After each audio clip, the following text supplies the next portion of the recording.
Olá pessoal, boa noite. Eu sou Marcele Minho, sou trabalhadora do Centro Espírita Maria Imaculada e estou aqui com vocês hoje para fazer mais uma doutrinária em tempos de pandemia. Tempo que a gente não pode ficar juntinho, né? Se abraçar, conversar fisicamente, mas que a gente pode ficar conectado pelo coração. E é essa proposta, que a gente esteja aí acompanhado dos nossos anjos da guarda, que os espíritos de luz nos iluminem, nos inspirem nesse momento aqui de reflexão e de estudo. Que assim seja. O tema de hoje é um tema muito bacana. Hoje nós vamos falar sobre Lições para o Alto Amor, um livro aí de Hermance Dufour, um espírito que eu sou super fã, porque de fato Hermance traz palavras muito lindas e com muita ternura e amor para que a gente possa aí acolher as nossas dificuldades e caminhar sempre em frente nesse processo aí de reforma íntima. Eu ganhei esse livro em 2013 de uma amiga minha, Sueli, e imediatamente eu me apaixonei por esse livro. E inclusive esse livro foi um dos primeiros livros que eu fiz uma palestra, que foi uma das minhas primeiras palestras no Espiritismo, né? E eu resgatei essa palestra aqui, encontrei, né? Graças aí ao digital, a gente tem uma facilidade de rastrear as coisas, mesmo que sejam antigas, e eu achei interessante a forma como eu pensei apresentar para vocês hoje essa palestra é totalmente diferente da forma que eu fiz, né? Há quantos anos atrás, meu Deus? 2013, há 7 anos atrás. E é isso mesmo, né? Porque, na verdade, a gente muda e a forma as nossas experiências vai transformando a forma de a gente enxergar o mundo e as coisas. Bom, esse livro ele tem 50 lições, né? 50 lições para o alto amor. E é um livro que, assim, eu recomendo de antemão, né? De antemão, antes mesmo de começar a palavra, eu recomendo, porque é um daqueles livros que a gente guarda na cabeceira e a gente recorre aí nos momentos bons e também nos momentos ruins. Entendo que uma palavra que representa muito bem esse livro é acolhimento, né? E Hermance faz muito bem isso. São palavras que acalentam o nosso coração e nos encorajam a seguir aí nesse caminho de evolução, de reforma íntima, que não é um caminho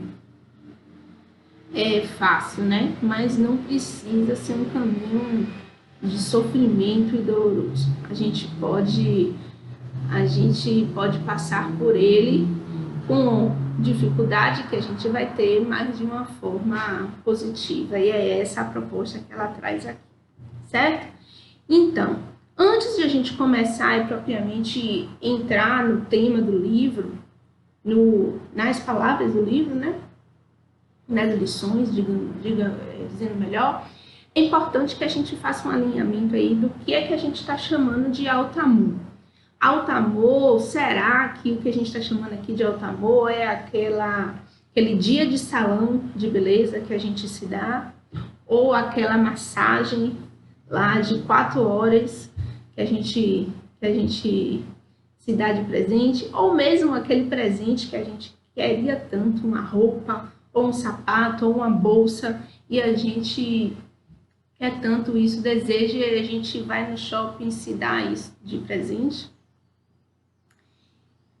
Para além disso, né, gente, o alto amor é muito para além disso, né? Não desmerecendo essas questões que eu estou trazendo, mas o alto amor traz aí uma perspectiva interna de evolução. E eu gosto sempre de dizer que ele é a união de 3 altos, né? O primeiro alto, o autoconhecimento, né? Cada vez mais a gente ouve falar sobre o poder do autoconhecimento. E eu não estou falando nem do espiritismo, eu estou falando que isso aparece em diversas áreas, né?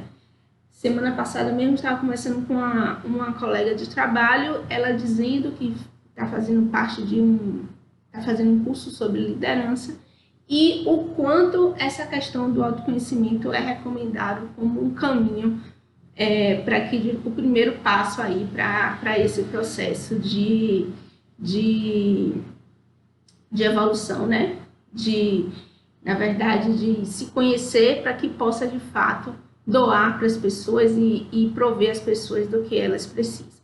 Então, o autoconhecimento é algo que eu falo sempre nas minhas palestras, já está até uma coisa assim chata, porque toda hora eu falo isso, mas a gente não pode falar de auto-amor sem falar do autoconhecimento, do reconhecimento de como somos nós, de quais são as nossas dificuldades, entender o que é que nos motiva, entender por que a gente se chateia, refletir sobre por que de forma recorrente eu sempre reajo de uma forma X a determinada situação, né? Entender o porquê disso e, de fato, encarar isso com seriedade. A gente perde muito tempo, como é que eu posso dizer, negando, né, de fato, essas situações, vivendo aí de uma forma que, no automático, quando, na verdade, é necessário que a gente pare e reflita sobre isso. Na administração, tem uma ferramenta que é muito utilizada, que chama Matriz SWOT. O nome SWOT é porque uma palavra são palavras em inglês, mas a gente pode traduzir como sendo as oportunidades, as ameaças, as potencialidades e as fragilidades. E é muito usado para as empresas, né? Para pensar as empresas diante do mercado e diante do que de fato ela é. E por que a gente não pode usar isso para a gente também, né, gente? A gente entender aí de fato quais são as nossas dificuldades, quais são as nossas potencialidades e quais são as nossas fragilidades. Muitas vezes as pessoas, de forma equivocada, entendem o autoconhecimento apenas como a relação, assim, a conexão com as sombras, né? Não é só isso. A gente se conecta de fato com as nossas sombras, mas por meio do autoconhecimento também que a gente conhece as nossas potencialidades, que vão ajudar a gente a superar aí as dificuldades e a evoluir. Então, o autoconhecimento é algo bem importante e deve ser uma prática diária nossa, né? Que a gente, de fato, possa estar sempre se perguntando e se entendendo. Temos oportunidades diversas aí, a todo instante temos oportunidades e, como é que se fala, né? Estopins para gatilhos, queria falar gatilhos. Gatilhos para que a gente faça esse processo de autoconhecimento. Um outro auto, que eu falei que eram 3 autos, é a autoaceitação, né? A gente precisa, de fato, aceitar aquilo que nós somos. Muitas vezes, a gente vive um processo de inaceitação tão grande de si, que isso reverbera, inclusive, para a forma como a gente lida com o nosso corpo, por exemplo, né? O desleixo com o nosso físico, com a nossa alimentação, né? Porque é como se a gente estivesse se autopunindo por a gente não ser, de fato, quem a gente gostaria de ser. E prestem atenção quanto isso é crítico, né? Se a gente não consegue se aceitar, se a gente não consegue acolher as nossas dificuldades e aceitar quem nós somos, como é que a gente vai ser capaz de aceitar as fragilidades de outra pessoa que a gente está se relacionando? Então, esse processo de aceitação é muito importante, né? Isso não significa que a gente se aceite e fique lá naquela síndrome de Gabriela, né? Eu nasci assim, pronto, ó, eu sou uma pessoa muito egoísta, eu me acolho e me aceito como egoísta e eu vou seguir meu caminho assim. Não é disso que a gente está falando. A gente está falando de a gente aceitar a gente como a gente é, mas que a gente possa, claro, e obviamente estar sempre no caminho de melhorar e de evoluir.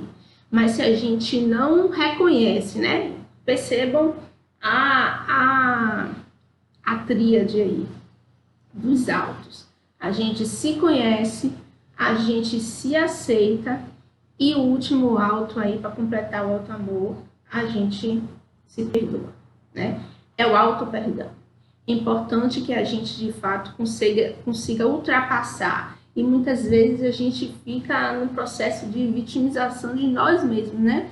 Ah, não, mas é porque eu fiz isso, e fica se martirizando, perdendo tempo, quando na verdade a gente poderia, de fato, avançar. E se auto-perdoar não é passar a mão pela cabeça de nós mesmos, não é ficar afogado nas justificativas, né? Muitas vezes a gente extrapola aí nas justificativas para que a gente possa dizer a nós mesmos que a gente fez aquilo por causa de determinada situação. Não é isso. É que a gente possa, de fato, se conhecer, se aceitar, se perdoar e seguir em frente. É um auto-perdão que vai dar aí gás a você para que você possa, de fato, aprender com a situação e fazer diferente da próxima vez. Então, o auto-amor é a união desses três fatores. E vocês vão ver que a maioria das lições que eu trouxe, que eu vou trazer aqui para vocês, está relacionada com esses três fatores. Mas como é que a gente faz isso, gente? Será que a gente consegue fazer isso, trabalhar esses três autos aí, e trabalhar o auto amor, né? Vivendo na superfície? Será? Sábado, eu fui fazer uma caminhada na praia e aí sentei um pouco na areia e fiquei lá observando o mar durante um tempo. Fiquei lá, pedi inclusive a presença lá da minha mentora, do anjo da guarda, fiquei lá olhando o mar e assim, deixando meus pensamentos fluírem. E me veio uma metáfora muito bacana, assim, sobre essa questão da vida na superfície, né? O que seria essa vida na superfície? A vida no automático, né? A vida que é mais para o externo do que para o externo. E eu fiquei pensando, meu Deus, como deve ser, imaginando que a vida seria o mar, né? E a gente viver na superfície é duro, viu? Porque imagine a gente aí nessa superfície se equilibrando entre essas ondas, né? Um mar que nem sempre é calmo, né? E tem sempre turbulências. E como é que a gente, sem apreciar a beleza do fundo do mar, né? Sem a gente apreciar a vida marinha intensa que tem no fundo do mar. Então, gente, não dá pra gente praticar o alto amor vivendo na superfície, né? Por isso que os exemplos que eu dei de alto amor são exemplos de ir pro salão, de se cuidar, de fazer massagem. Isso é bom, é muito bom. Eu também gosto. Ai, eu adoro. Massagem, então, eu adoro. Mas não é só isso, né? Percebam que isso está no externo e a gente precisa, de fato, para a gente praticar o autoconhecimento, a autoaceitação e o auto-perdão, a gente precisa mergulhar, né? A gente não consegue viver lá na superfície o tempo inteiro. A gente precisa mergulhar em si. E esse mergulho pode ser assustador, mas também pode ser incrível, né? Normalmente é incrível. A gente tem aí lugares obscuros, cavernas, né? No fundo do mar que a gente nunca visitou. Então, muitas vezes, quando a gente vai para esse processo de mergulho em si, a gente descobre coisas que a gente nem tinha clareza, né? Que ainda estavam aí de repente no inconsciente e de repente vem à tona, e nem sempre é bom, mas é sempre curativo, né? Se a gente consegue cuidar disso de uma maneira bacana, é sempre curativo. Mas também dentro desse fundo do mar, a gente vê as cavernas, mas a gente também tem, gente, uma vida marinha intensa, uma beleza, né, dos animais, das algas marinhas, enfim, uma beleza da vida dentro do mar. E nós também temos isso, nós também temos essa beleza dentro da gente, né? Mas a gente só vai conhecer isso se a gente consegue mergulhar. A gente não consegue acompanhar a beleza do fundo do mar olhando, né? Quando eu tô voltando aqui para a imagem, imagine você daí de cima olhando para baixo, você não consegue acompanhar essa beleza. Então, mergulhar em si é aí uma condição para que a gente, de fato, possa praticar o alto amor. Certo? Dito isso, vamos aqui para as lições de Hermance. Né? Como eu falei, a gente tem aqui, o livro tem 50 lições. 50 lições. Mas eu não teria tempo para trazer aqui essas 50 lições para vocês. E eu selecionei 13. 13 lições que, para mim, representam aí de forma fundante o livro e são bem relevantes para a nossa prática diária. Mas é importante que cada um faça suas escolhas, né? Então, por isso que eu recomendo mais uma vez o livro. A primeira lição é a lição 6, que ela fala assim: dignifique sua palavra, né? Suas palavras são o retrato de suas qualidades e imperfeições. Por elas você é conhecido onde estiver. Gente, isso bate fundo, né? Bate fundo porque, de fato, Hermance traz essa ideia de que você fala o que você tem no coração, né? E muitas vezes a gente fala coisas muito feias. E aí a gente diz assim, não, mas é da boca para fora. Mas já foi, né? Da boca para fora, mas ela estava dentro de você. Então, é importante que a gente tenha essa disciplina, né? De usar as palavras de forma comedida, de usar as palavras de forma que sejam flores e não flechas que você esteja falando com o outro. E muitas vezes o que acontece é que a gente tenta justificar de que, é porque eu sou assim, eu falo assim dessa forma, dando ao outro a responsabilidade de minimizar o que você fala, quando na verdade a responsabilidade é sua, né? É você que deveria de fato usar as palavras certas, usar as palavras com amor. Se a gente cultiva cada vez mais dentro de nós o cuidado, o amor, cada vez mais as palavras ruins, negativas, as palavras agressivas e com violência, elas vão ficando cada vez mais estranha quando a gente fala, né? E isso é uma coisa que a gente pode cuidar. Depende só de a gente ter essa disciplina e de a gente perceber isso, né? O primeiro passo, de fato, é que a gente possa perceber, olhe, as 3 palavras mágicas, né? A gente possa perceber que está relacionado aí ao autoconhecimento, que a gente possa aceitar que, de fato, a gente faz isso de vez em quando e que a gente usa mal as palavras e que esse mau uso pode machucar as outras pessoas e se perdoar por isso e ultrapassar, né? Cada dia mais, a cada dia aí transformando aí essas palavras para que de fato as palavras sejam flores para os outros e não flechas. E que a gente possa ser conhecido por isso, né? Isso é bastante importante. O quanto eu sou educadora creio muito no que Paulo Freire fala, de que a gente educa pelo exemplo, né?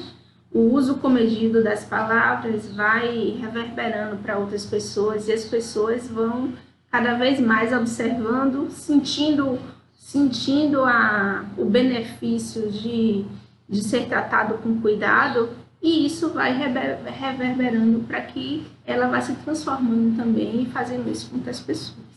Então, é um ponto bastante importante aí desse processo do alto amor. Sobre máscaras, lição 18. Ele diz assim: por que você se mantém sob máscaras comportamentais e afetivas, se no íntimo carrega aflições e angústias que atormentam sua existência? Né? Ela traz assim: vale a pena a gente ficar fingindo ser quem a gente não é? Que vale a gente ter uma cara feliz se no íntimo a gente está trazendo aí uma série de aflições e angústias, né? E a recomendação dela é que a gente peça ajuda, né? Que a gente possa pedir ajuda, conversar, encontrar uma pessoa que possa compartilhar as nossas questões, as nossas aflições, e ela garante no texto que se a gente se abrir para buscar ajuda, a ajuda vem, e isso de fato vai ajudar a gente a ir elaborando e dissolvendo, né, essas máscaras que muitas vezes nos trazem aí muito tormento e muita angústia, porque a gente gasta muita energia para ser de fato quem a gente não é, né? E isso é algo que a gente deve refletir. De fato, quais são as máscaras que a gente carrega e como elas pesam na nossa existência. Lição 19, as lembranças, né? É muito bacana isso, porque ela traz esse texto aí dizendo assim: adotando simples lembranças dolorosas, você carrega um peso inútil para a vida, que o aprisiona em franca ação de desamor para consigo mesmo. Gente, eu tiro por mim. Muitas vezes eu me pego pensando em coisas que me fez sofrer no passado, né? E, de fato, eu fico pensando assim, poxa, essas coisas já tem tanto tempo que aconteceu, as coisas já mudaram, e por que eu ainda trago isso? Sim, isso vem sempre à minha mente. E não é só vir à mente. Eu já me peguei curtindo lembrar disso, né? Porque na medida que você está ali lembrando, e você está pensando, e você está lembrando, e o que traz isso de positivo, né? Uma coisa é você parar para pensar e refletir no passado, para que, à medida que você está lembrando e você está refletindo, você, de fato, você está descobrindo aí e fazendo aí esse processo de autoconhecimento, descobrindo o que é que te magoou, o que é que não foi bom. Outra coisa é você estar alimentando esse pensamento de sofrimento com esse estado mental de sofrimento. E as coisas do passado não vão fazer, assim, elas são um peso, né? Como a irmã si mesmo disse, a gente precisa cada vez mais viver no presente. É outra coisa que eu sempre falo nas minhas palestras. E a irmã se traz isso também. A vida no presente faz com que a gente, de fato, tenha aí uma perspectiva de um futuro mais feliz. Quando a gente fica preso e conectado com o passado, a gente tem dificuldade de se livrar disso e dificuldade de viver o presente, porque naquele momento que você devia estar ali presente, você está pensando no passado, lembrando de coisas que fizeram você sofrer. Então, é muito importante que a gente, de fato, viva o momento e que a gente se liberte disso, né? De forma que não, isso não se constitua um peso na vida da gente. Uma outra lição, uma lição muito importante, viu, gente? Para mim, né? E, claro, obviamente, a gente desenvolve as palestras à luz daquilo que toca a gente profundamente. Então, é a lição 20 que fala dos seus horários, né? Ele diz assim, ó, a disciplina, ela, né? Eu sempre estou dizendo ele, mas é ela, irmãs. A disciplina, com o tempo, é valorosa medida de melhor aproveitamento espiritual. Busque disciplinar, portanto, seus horários, para que sempre sobre um momento para seus cuidados de alta amor. Nossa, a disciplina, de fato, é algo bem relevante, né? Em tudo na nossa vida. E a gente, de fato, precisa separar tempos para a gente. E aí, no livro fala, né? Ela dá vários exemplos do que seria esse momento para cuidados de alto amor. E ela traz essa questão de uma alimentação, um momento de alimentação saudável, um momento de meditação, um momento de que você pare para poder refletir sobre as coisas que está acontecendo, uma leitura, um momento que você para fazer uma leitura edificante. E muitas vezes a gente se perde aí nos desejos da vida material, nos Netflix da vida. Outro dia mesmo eu estava refletindo sobre isso. Poxa, levei 2 horas aqui assistindo uma série na Netflix. Tudo bem, não estou dizendo que isso é ruim, né? Mas às vezes eu não levo 2 horas lendo um livro, por exemplo, né? Que é algo que de fato vai me trazer aí algo que é de fato um alimento para o meu desenvolvimento intelectual e espiritual, né? Então, a gente precisa ter cuidado com isso. E o alto amor também é a gente se priorizar, né? Priorizar a nossa melhora. Mas lembre-se que do alto amor que a gente está falando, tá, gente? Do alto amor naquela perspectiva do autoconhecimento, da autoaceitação e do auto-perdão. Um momento que a gente vá conversar com as pessoas, né? Que a gente tenha um momento que a gente consiga marcar com um amigo e ter aquela conversa, compartilhar aquilo que está te machucando e ouvir também, enfim, coisas que de fato vai fazer com que você melhore o seu estado mental e que sirvam aí para o seu processo de evolução. Então, a disciplina, a gente tem muita disciplina normalmente com as coisas do trabalho, nunca chega atrasada no trabalho, nunca atrasa uma entrega, mas muitas vezes negligencia aí a si próprio o alto amor em detrimento de outras coisas, como na verdade isso deveria ser o mais importante, certo? Lição 28, persistir um pouco mais. Mesmo sendo doloroso, honre as crises e os conflitos com atitudes límpidas e firmes. E aí eu quero falar um pouco para vocês sobre essa questão da crise, né? Eu estava refletindo outro dia, conversando com minha filha mais velha, sobre as coisas da vida e conversando com ela sobre isso, assim, o quanto a gente só cresce mesmo nos momentos de crise, né? O quanto é difícil para a gente crescer e momentos de reflexão quando a gente está assim naquele estado de que está tudo ótimo, de alta felicidade.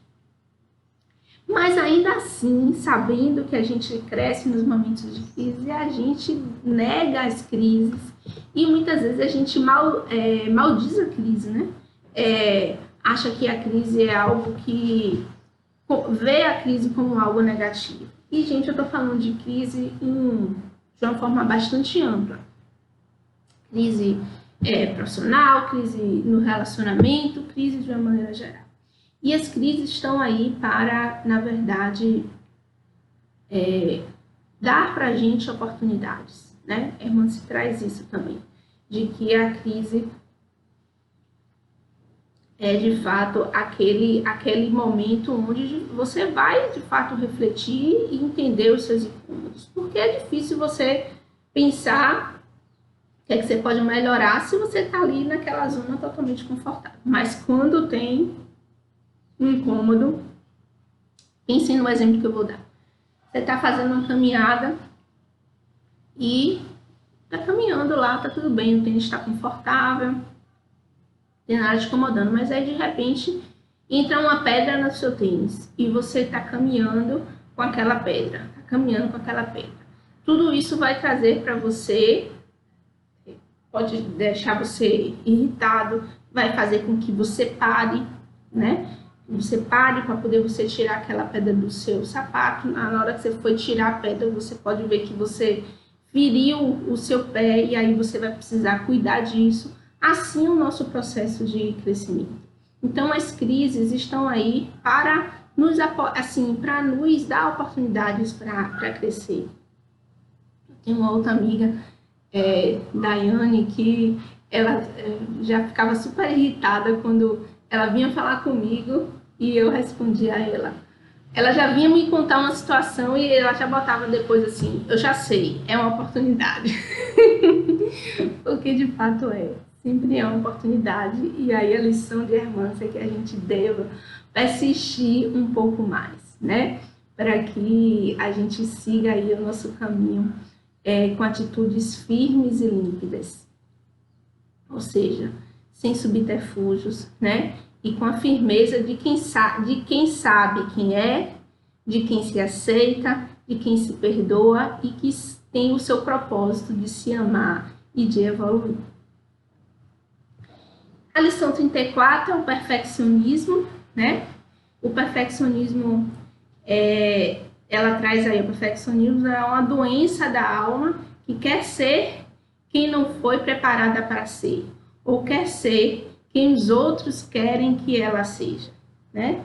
Isso é muito impactante porque, de fato, essa exigência que a gente muitas vezes se impõe para fazer aquilo perfeito, às vezes nos paralisa e faz com que a gente não faça nada, né? E isso é muito ruim, né, gente?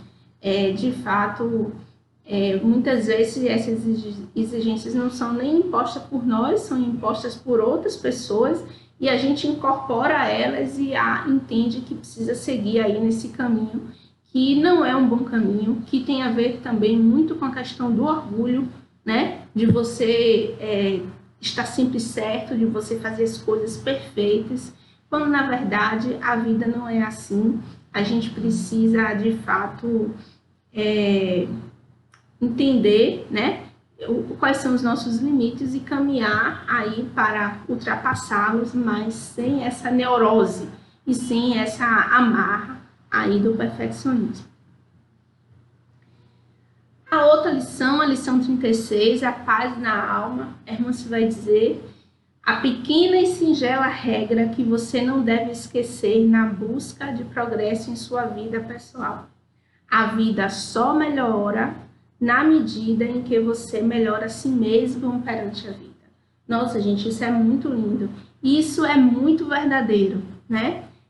A gente precisa, muitas vezes a gente está naquele comodismo ali de entender que não, aqui é o meu lugar, a minha relação é assim mesmo, eu não vou conseguir transformar. E a gente fica naquele ciclo de reclamação e frustração, quando na verdade a gente precisa mudar a forma, né? Se você está fazendo as coisas sempre do mesmo jeito, a tendência é que você tenha sempre os mesmos resultados. Então, é importante que a gente possa entender isso, né? Entender que precisa de um movimento nosso para que a vida possa atuar de uma forma que a gente possa usufruir aí de uma forma diferente. E a irmã vai trazer isso. Ela diz que quando a gente se movimenta, as leis naturais acabam trazendo coisas boas e positivas para a gente, mas a gente precisa, de fato, entender que a gente está fazendo, né, algo, que a gente está agindo, que a gente está com a nossa alma em paz, seguindo o nosso caminho. A outra coisa, a outra lição, a lição 37, é respeite sua doença. Isso é bem importante. Elas são simples sinais físicos de mudanças espirituais em pleno andamento. A enfermidade é, para o enfermo, o aviso ou alerta, a censura ou a corrigida, né? Então, as doenças estão aí, estamos cheias, o mundo está cheio de doenças, né? Mas a gente precisa entender elas também como uma oportunidade. Ontem eu assisti uma palestra, meu marido foi fazer uma palestra no centro e ele estava falando sobre a cura do mundo. E ele trouxe uma metáfora bem bacana aí, falando sobre as doenças, e eu quero compartilhar com vocês. Se a gata daqui de casa permitir, porque vocês devem estar escutando ela, né? Mas eu vou fazer de conta que está tudo bem, né? E vou continuar falando aqui com vocês, até que alguém apareça para salvá-la e salvar a nossa palestra. Enfim, eu estava falando da metáfora isso. Então, o que ele falou? A gente tem nosso corpo, o perispírito e nosso espírito, né? Existem doenças que começam no espírito e doenças que começam na nossa mente e que acabam reverberando para o nosso corpo, doenças que começam na nossa matéria e acaba reverberando para a nossa mente, né? E o que a gente precisa fazer, isso aí na verdade, nos encher, né? Ele usou a metáfora de 3 caixas d'água, né? Uma interligada à outra, de forma que à medida que você enche uma, vai passando para outra, e a gente precisa manter isso sempre em equilíbrio. E isso é bem importante, gente. A gente precisa ter clareza de que o nosso estado mental faz toda a diferença para nossa matéria. E assim, entender o nosso poder, né? Enquanto isso. Se eu tenho o poder de disciplinar o meu estado mental e cultivar um estado mental de positividade, de coisas boas, eu consigo aí, muitas vezes, realizar mudanças na minha matéria, ou eu consigo suportar questões da minha matéria, de forma que isso não reverbere aí para o meu espírito e traga consequências aí para mim em outras vidas. Então, respeitar as nossas doenças, acolhê-las e trabalhar no nosso estado mental é uma outra lição aí muito importante do auto-amor. Amor ao próximo, né?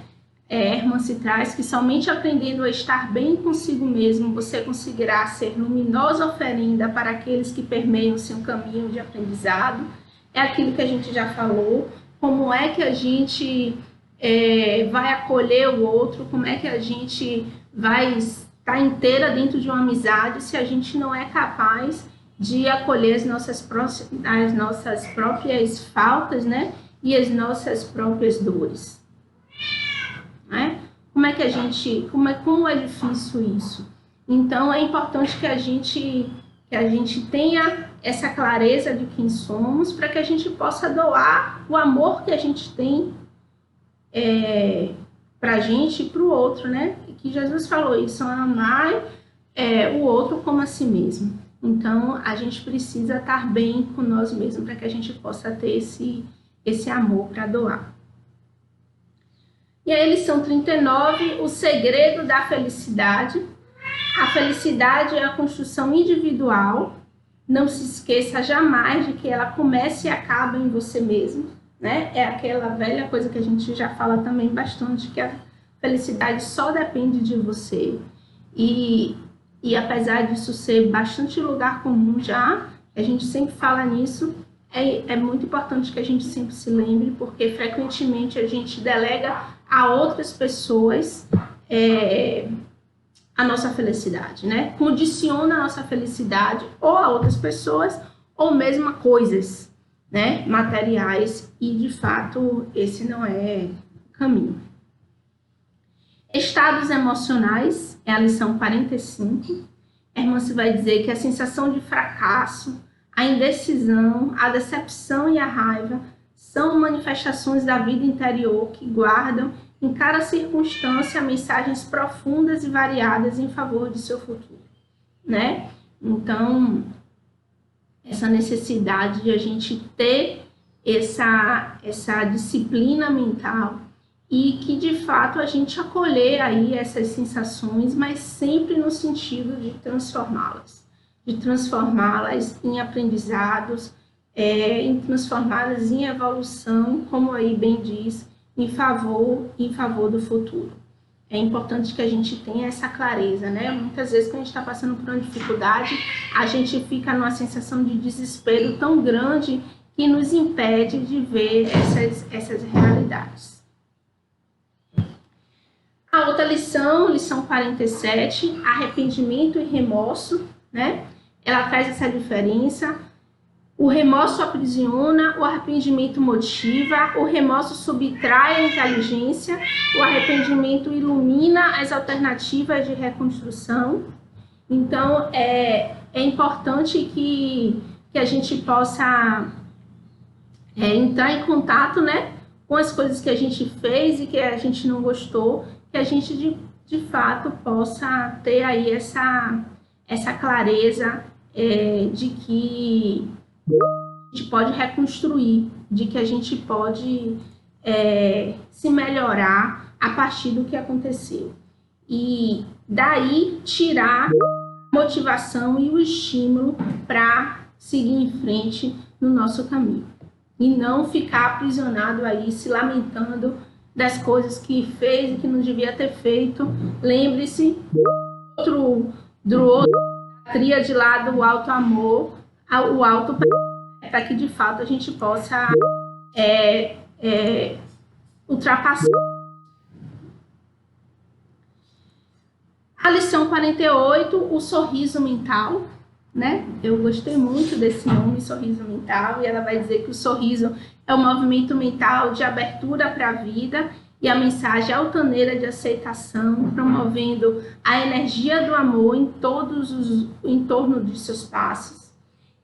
Ela traz essa necessidade de a gente, apesar das dificuldades, estar mentalizando esse sorriso mental e que isso reverbera para o sorriso nos lábios, né? E o quanto isso é contagiante com as pessoas que estão ao nosso redor e quanto isso traz uma egrégora positiva para que as coisas boas comecem a acontecer na nossa vida de fato.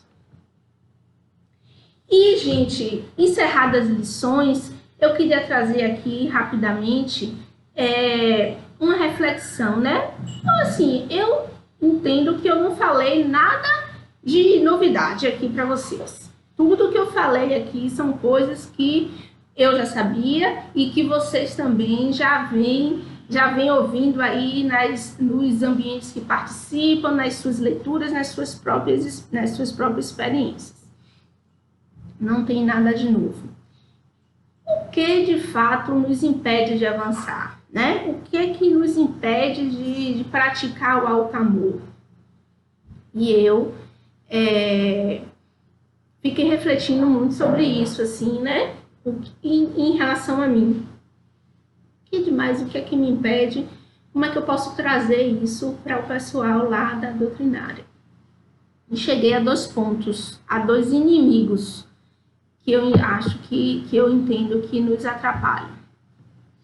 Primeiro é a preguiça. É muita preguiça para pouco eu. Achei essa imagem perfeita para o que eu quero dizer. A preguiça, de fato, a gente tem muita preguiça, gente. Preguiça de fazer coisas que sejam boas para nós, né? A gente às vezes tem um impulso muito grande para fazer coisas para outras pessoas, mas para nós mesmos a gente entende assim, poxa, eu já fiz tanta coisa que eu tô cansada, agora um momento para mim é o momento da letargia, né? Aquele momento que você fica parado assim e não quer fazer nada. Mas não é assim, né? Quando a gente tem preguiça para aquilo nós mesmos, o nosso processo fica bastante dificultado, né? Fica bastante difícil. E tudo na vida, tudo, absolutamente tudo na vida que a gente conquista, seja uma conquista material, seja uma conquista espiritual, seja uma conquista emocional, todas as coisas da vida passam por um esforço. A gente precisa se esforçar, né? A gente precisa se esforçar para conseguir aquilo. E é por isso que a preguiça é um grande inimigo. Porque se você se esforça, se você não se esforça, você não vai conseguir. Mas é porque, de fato, dá trabalho fazer as coisas. Então, enfim, a gente precisa superar isso, né? Para você ter um bom relacionamento com sua família, precisa de esforço, precisa de dedicação. A gente precisa sair daquele lugar de achar que as coisas vão acontecer de forma milagrosa na nossa vida. Não, olha o que a gente falou antes, né? Nas lições anteriores. A gente precisa mudar a forma que a gente está na vida para que de fato as coisas aconteçam. E a gente precisa se esforçar para isso e vencer a preguiça.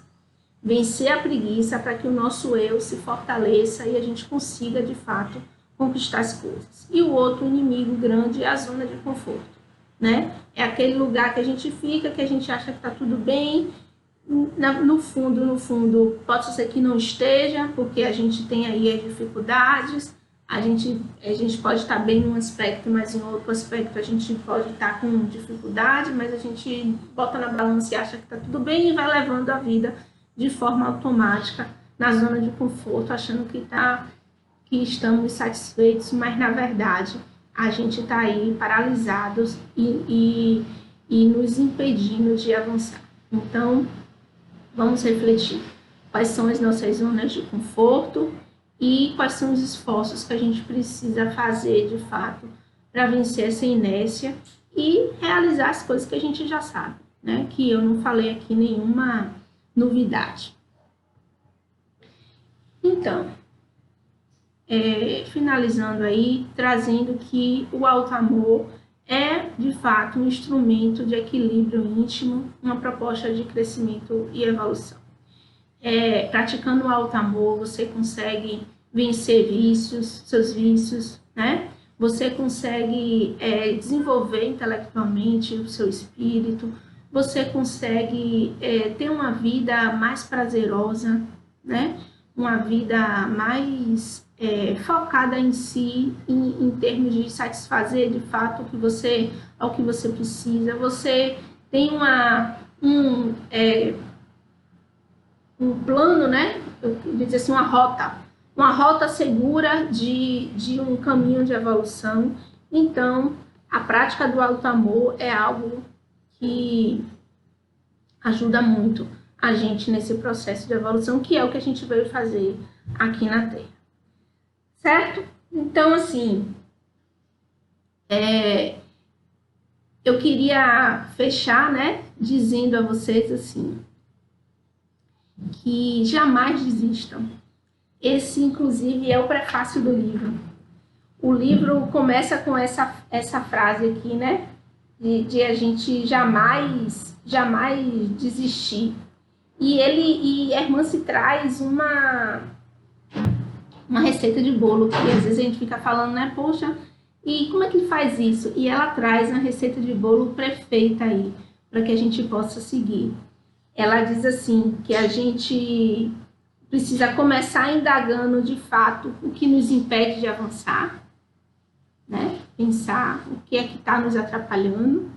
Depois que a gente faça uma oração e assim, e peça e suplique pela misericórdia divina, se conecte aí com a espiritualidade, pedindo reforço e ajuda. Que façamos em seguida um inventário, né, das nossas vitórias e dos nossos esforços.